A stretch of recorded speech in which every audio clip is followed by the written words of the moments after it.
నమస్తే. ప్రధానమంత్రి నరేంద్ర మోదీ గారి రిటైర్మెంట్ గురించి కొద్ది రోజుల కిందట చాలా పెద్ద ఎత్తున చర్చ జరిగింది. ఆ చర్చ ఎందుకు మొదలైందో మనకు తెలుసు. ఆర్ఎస్ఎస్ చీఫ్ మోహన్ భగవత్ గారు ఒక కార్యక్రమంలో మాట్లాడుతూ 75 సంవత్సరాల తర్వాత ఇక తప్పుకోవాలి అని వేరే కాంటెక్స్ట్ లో మాట్లాడారు. కొత్త వారికి అవకాశాలు కల్పించాలి రాజకీయాల్లో అని ఆయన మాట్లాడారు. అక్కడ అది ఆ ఒక్క స్టేట్మెంట్ చాలా పెద్ద చర్చకు దారితీసింది.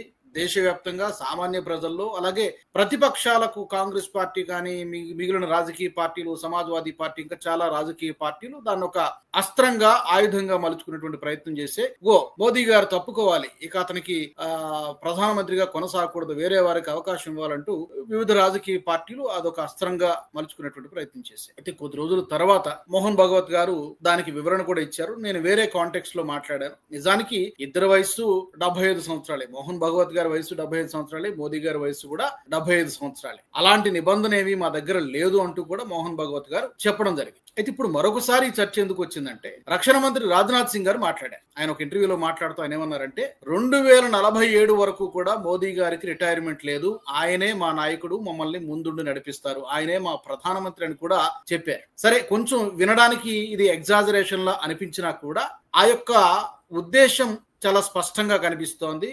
కొద్ది రోజుల కింద జరిగినటువంటి ఈ చర్చకు ఒక ఫుల్ స్టాప్ పెట్టడానికి బహుశా ఈ యొక్క మాట మాట్లాడి ఉండవచ్చు. అయితే ఇక్కడ ఇది రాజ్నాథ్ సింగ్ గారి వ్యక్తిగత అభిప్రాయమా, లేకపోతే బీజేపీ అధిష్టానమే అతని చేత ఆ విధంగా, రాజ్నాథ్ సింగ్ గారి చేత ఆ విధంగా మాట్లాడించిందా అనేది ఒక క్వశ్చన్ మార్క్. అయితే ఈ విధంగా చూసుకుంటే 2029, 2034, 2039, 2044, 2047 బహుశా అప్పటికి మోదీ గారి వయసు మేబీ 97 ఇయర్స్ అలా ఉండొచ్చు. అందుకని అంటున్నా, యాక్చువల్ గా ఇది కొంచెం ఎగ్జాజరేషన్ లా కనిపించినా కూడా సో ఎప్పటికైతే ఆ చర్చకు ఫుల్ స్టాప్ పెట్టాలి, మేబీ నెక్స్ట్ టర్మ్ కూడా మోదీ గారే కొనసాగుతారు అనేటువంటి ఒక హింట్ ఇచ్చేటువంటి ప్రయత్నం కావచ్చు. అయితే దీనికి మరొక సందర్భాన్ని కూడా మనం గుర్తు చేసుకోవాలి. కొద్ది రోజుల కిందట మోదీ గారు కూడా ఒక సందర్భంలో మాట్లాడారు, కొన్ని నెలల కిందట, నన్ను ఆ భగవంతుడు ఒక ప్రత్యేకమైనటువంటి కార్యం నెరవేర్చడానికి పంపించాడు అనిపిస్తోంది, నేను చేయాల్సినటువంటి పనులు ఇంకా చాలా ఉన్నాయి, కాబట్టి 2047 వరకు కూడా నేను అవిశ్రాంతంగా, రెస్ట్ లేకుండా ఈ దేశాన్ని ముందుకు నడిపించడానికి నా వంతు ప్రయత్నం చేస్తానని చెప్పి మోదీ గారు కూడా అన్నారు. అయితే ప్రధానిగా కొనసాగుతారా లేదనేటువంటి విషయం మీద ఆయన ఏమీ మాట్లాడలే. కానీ రాజ్నాథ్ సింగ్ గారు అన్నారు, కానీ మాట్లాడకపోయినప్పటికీ కూడా నేను పాలిటిక్స్ లో ఉంటాను, చురుకైనటువంటి పాత్ర పోషిస్తానని మాత్రం ఆ రోజు మోదీ గారు కూడా చెప్పారు. తాజాగా రాజ్నాథ్ సింగ్ గారు కూడా అదే మాట చెప్పారు. సో కనెక్టింగ్ ద డాట్స్ లాగా నేను ఇప్పుడప్పుడే నేను రిటైర్ అయ్యేటువంటి ప్రసక్తి లేదు అని చెప్పడం దాని యొక్క ఉద్దేశంగా కనబడుతోంది. నిజానికి ఈ ప్రధానమంత్రి ఎవరు, మోదీ వారసుడు ఎవరు అనేటువంటి చర్చ చాలా సార్లు జరిగింది. మీడియాలో, సామాజిక మాధ్యమాల్లో చాలా సార్లు జరిగింది. సమర్థవంతమైనటువంటి నాయకులు కూడా బీజేపీలో ఉన్నారు, లేకపోలేదు. యోగి ఆదిత్యనాథ్ గారి గురించి చర్చ జరిగింది, నితిన్ గడ్కరీ గారి గురించి చర్చ జరిగింది. రకరకాల పేర్లు, ఎవరికి నచ్చిన పేర్లు వారు చెబుతూ ఉన్నారు.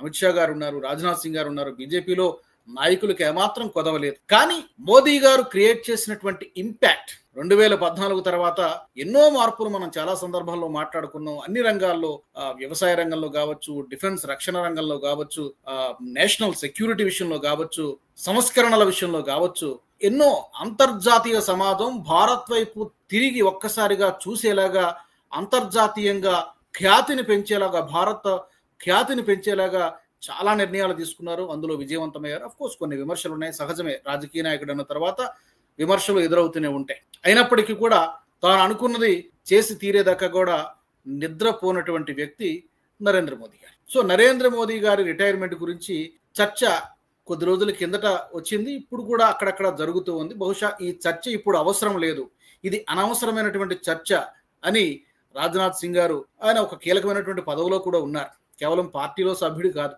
ఆయన ఒక కీలకమైనటువంటి పదవిలో ఉన్నారు, రక్షణ మంత్రిగా కొనసాగుతూ ఉన్నారు. అమిత్ షా గారు కూడా కొన్ని సందర్భాల్లో చెప్పారు, మోదీ గారు చాలా పూర్తి ఆరోగ్యంగా ఉన్నారు, పూర్తి అంటే వికసిత్ భారత్, డెవలప్డ్ కంట్రీగా భారత్ ను చూసిన తర్వాతనే మోదీ గారు తప్పుకుంటారు, అంతవరకు కూడా మోదీ గారే మమ్మల్ని, అలాగే ఈ దేశాన్ని కూడా ముందుండి నడిపిస్తారు అని చెప్పి రాజ్నాథ్ సింగ్ గారు మాట్లాడారు. ఈ అంశానికి సంబంధించి మీరేమనుకుంటున్నారు కూడా తప్పకుండా కామెంట్స్ రూపంలో మాకు తెలియచేయచ్చు. అలాగే మరొక అంశాన్ని కూడా ఇక్కడ మాట్లాడుకోవాలి. 2024 ఎన్నికల్లో కాస్త బీజేపీకి అనుకున్నటువంటి సీటు రాలేదు, తగ్గింది. నిజానికి మ్యాండేట్ కూడా రాలేదు. ఆ సందర్భంలో కూడా రకరకాలుగా చర్చలు నడిచాయి. ఆర్ఎస్ఎస్ కి బీజేపీకి మధ్య ఏదో కాస్త గ్యాప్ వచ్చింది, అందువలనే ఆ ప్రభావం కూడా కొంత కనిపించిందని అన్నవాళ్ళు కూడా ఉన్నారు. కానీ తర్వాత ఇప్పుడు మళ్ళీ అంతా కూడా సర్దుకుంది. ఆ తర్వాత జరిగినటువంటి వరుస ఎన్నికల్లో ఢిల్లీ కావచ్చు, మహారాష్ట్ర కావచ్చు, హర్యానా కావచ్చు, వరుస ఎన్నికల్లో మళ్ళీ విజయం సాధిస్తూ వచ్చారు. మళ్ళీ అదంతా కూడా ఆ గ్యాప్ ఏదైతే ఉందో అది కూడా ఏం లేదు, ఇప్పుడు అంతా సవ్యంగానే ఉంది అనే వాళ్ళు కూడా ఉన్నారు. కానీ ఏ రోజు కూడా అటు ఆర్ఎస్ఎస్ కానీ ఇటు భారతీయ జనతా పార్టీ కానీ మా మధ్య విభేదాలు ఉన్నాయని మాత్రం చెప్పలేదు. కాకపోతే ఒకటే చెప్తున్నారు, మోహన్ భగవత్ జీ కూడా ఒకటే చెప్తున్నారు, మేము సలహాలు మాత్రమే ఇస్తాం, ప్రభుత్వం పని ప్రభుత్వం చేస్తుంది, ఇది చెయ్యండి అని చెప్పి ఏ రోజు కూడా మేము చెప్పం, సలహాలు మాత్రం ఇస్తాం అని మోహన్ భగవత్ గారు చెప్పారు. ఈవెన్ ప్రభుత్వ పెద్దలు మంత్రులు కూడా అదే చెప్తాం, మా నిర్ణయాలు మేము తీసుకుంటాం, సలహాలు ఎవరైనా చెప్పచ్చు. సో ఈ ఆర్ఎస్ఎస్కి బీజేపీ అధిష్టానానికి ఏదో భేదాభిప్రాయాలు ఉన్నాయనేటువంటి వార్తల్ని కూడా తాజాగా రాజ్నాథ్ సింగ్ గారు ఖండించారు, అలాగే మోహన్ భగవత్ జీ కూడా ఖండించారు. మరి మోదీ గారి రిటైర్మెంట్కి సంబంధించి మీరేమనుకుంటున్నారో మీ అభిప్రాయాల్ని తప్పకుండా కామెంట్స్ రూపంలో పెట్టండి. ఆయన మరికొన్ని సంవత్సరాలు అంటే రాజ్నాథ్ సింగ్ గారు చెప్పినట్టు 47 వరకునో లేకపోతే మరొక కనీసం ఒక 1-2 టర్మ్స్ అయినా కూడా ఆయన కొనసాగితే బాగుంటుందా, లేదంటే ఆయన ఆ బాధ్యతల్ని మరొకరికి అప్పగిస్తే బాగుంటుందా, సమర్థవంతమైనటువంటి మరొక నాయకుడికి అప్పగిస్తే బాగుంటుందా, మీరేమనుకుంటున్నారో కామెంట్ సెక్షన్లో పెట్టండి. అలాగే మరొక వీడియోలో మరొక అంశంతో మళ్ళీ నేను మిమ్మల్ని కలుస్తాను.